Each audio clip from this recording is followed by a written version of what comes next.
श्री कृष्ण ने भगवत गीता में शरीर के 9 द्वारों वाले रूप की व्याख्या की है, जिसे 9 द्वारों वाला नगर कहा जाता है। यह एक महत्वपूर्ण आध्यात्मिक प्रतीक है जो आत्मा और शरीर के संबंध को दर्शाता है। गीता के अध्याय 5 श्लोक 13 में श्री कृष्ण अर्जुन को बताते हैं कि आत्मा शरीर में स्थित रहते हुए संसारिक कर्मों से अलग रहती है और यह शरीर 9 द्वारों वाला नगर है। अब इस अवधारणा के गहरे तात्पर्य को समझते हैं। 9 द्वारों का संदर्भ 9 द्वार अर्थात 9 दरवाजे मानव शरीर के 9 प्राकृतिक छिद्रों का प्रतीक है।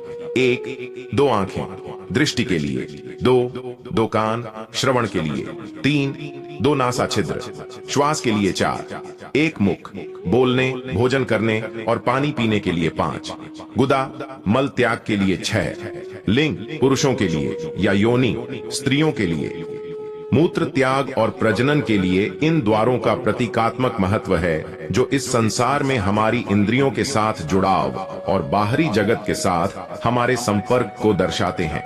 इन 9 द्वारों के माध्यम से ही जीवात्मा संसार के भौतिक अनुभवों से जुड़ी रहती है। आत्मा और शरीर का संबंध श्री कृष्ण के अनुसार शरीर को आत्मा का निवास स्थान माना जाता है। आत्मा को अजर अमर और शाश्वत बताया गया है, जबकि शरीर एक नश्वर और भौतिक वस्तु है। शरीर को एक साधन माना गया है जिसके माध्यम से आत्मा अपने कर्मों का फल भोगती है, लेकिन शरीर के 9 द्वारों के माध्यम से जो भी कर्म होते हैं वे सब माया भौतिक जगत से बंधे होते हैं। इस माया से बंधने के कारण ही मनुष्य संसार के चक्र में उलझा रहता है और दुख भोगता है। श्री कृष्ण अर्जुन को यह ज्ञान देते हैं कि आत्मा को इन 9 द्वारों वाले शरीर से जुड़ी बाहरी चीजों में उलझने की आवश्यकता नहीं है। आत्मा स्वतंत्र है और इसे माया या संसार के बंधनों से मुक्त होना चाहिए। शरीर और इंद्रियों का कार्य तो केवल अनुभवों को संचित करना है, जबकि आत्मा को इन अनुभवों से परे जाकर मुक्ति की प्राप्ति करनी चाहिए।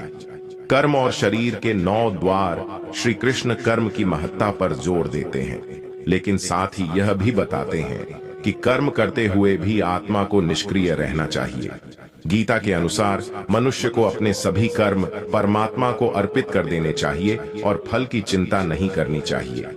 इस विचार को समझने के लिए 9 द्वारों वाले शरीर का उदाहरण दिया गया है। जैसे 9 द्वारों वाले इस शरीर में रहकर भी आत्मा इन द्वारों के माध्यम से कर्म करती है, लेकिन अगर आत्मा अपने आप को इन कर्मों से अलग रखे तो वह मुक्त हो जाती है। अर्थात जो व्यक्ति 9 द्वारों वाले इस शरीर में रहकर भी शरीर के कार्यों से स्वयं को अलग कर लेता है, वह वास्तव में मुक्ति का अनुभव करता है। ऐसे व्यक्ति को सांसारिक सुख दुख लाभ हानि हर्ष विषाद में कोई फर्क नहीं पड़ता, क्योंकि उसने स्वयं को शरीर और इंद्रियों के बंधनों से अलग कर लिया है। 9 द्वारों के प्रतीकात्मक अर्थ 9 द्वारों का संबंध केवल शरीर के भौतिक अंगों से नहीं है, बल्कि इसका एक गहरा आध्यात्मिक अर्थ भी है। ये द्वार हमारे भीतर के आत्मज्ञान को ढकने वाले अवरोधों के प्रतीक हैं। मनुष्य जब अपनी इंद्रियों के द्वारा बाहरी संसार के सुखों और इच्छाओं में उलझ जाता है तो वह अपने वास्तविक स्वरूप को भूल जाता है। ये 9 द्वार हमें बाहरी संसार में उलझा कर रखते हैं, जिससे हम अपने आंतरिक शांति और आत्मज्ञान से दूर हो जाते हैं। इंद्रिय निग्रह और ध्यान श्री कृष्ण यह भी बताते हैं कि इन 9 द्वारों वाले शरीर में इंद्रियों का संयम निग्रह बहुत आवश्यक है। यदि मनुष्य अपनी इंद्रियों पर नियंत्रण कर लेता है और उनका सही दिशा में उपयोग करता है तो वह आत्मज्ञान की ओर अग्रसर हो सकता है। इसके विपरीत यदि इंद्रियां अनियंत्रित रहती हैं तो वे हमें भौतिक सुखों और इच्छाओं में उलझाए रखती हैं।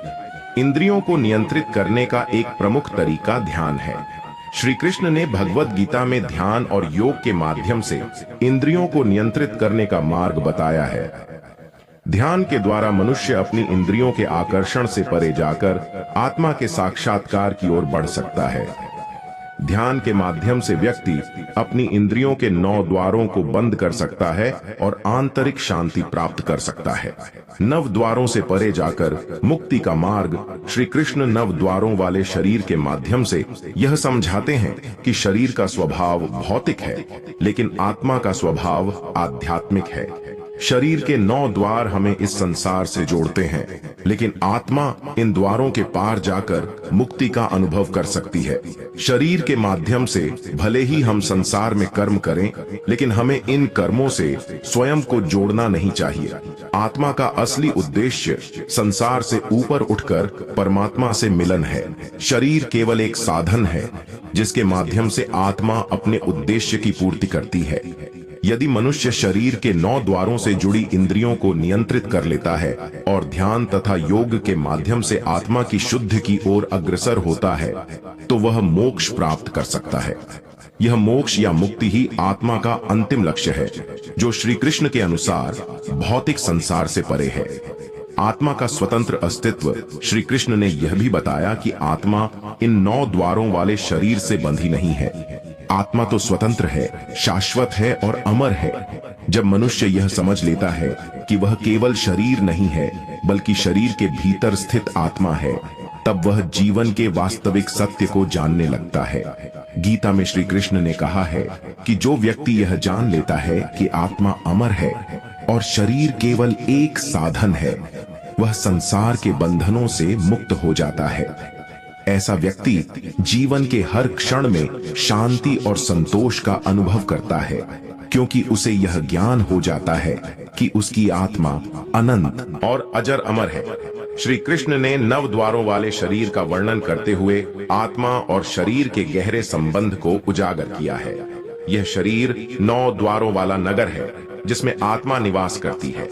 शरीर के माध्यम से किए गए कर्म आत्मा को संसार के अनुभवों से जोड़ते हैं, लेकिन आत्मा इन कर्मों से अलग रह सकती है। श्री कृष्ण ने हमें यह सिखाया कि हमें अपने शरीर और इंद्रियों को नियंत्रित करना चाहिए, ताकि हम आत्मा की शुद्धि और मुक्ति की दिशा में आगे बढ़ सकें। शरीर और आत्मा के इस गूढ़ ज्ञान को समझने के बाद व्यक्ति जीवन के हर पहलू में एक नई दृष्टि से देख सकता है और अपनी आत्मा की शाश्वत स्वतंत्रता को अनुभव कर सकता है।